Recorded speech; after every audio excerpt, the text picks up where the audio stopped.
আসসালামু আলাইকুম প্রিয় দর্শক। আমি একটি খালি গলায় গান বলবো, যদি আপনাদের ভালো লেগে থাকে কমেন্ট করে জানাবেন।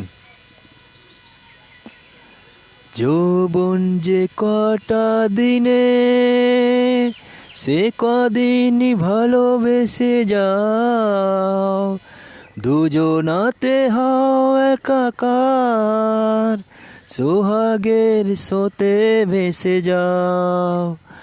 একই রঙে হোক না রঙিন, দুজনারই স্বপ্ন রেখা, তুমি কেন আগে আসনি, আগে কেন দাওনি দেখা। জীবনের এতগুলো দিন কেটে গেল একা একা, তুমি কেন আগে আসনি, আগে কেন দাওনি দেখা।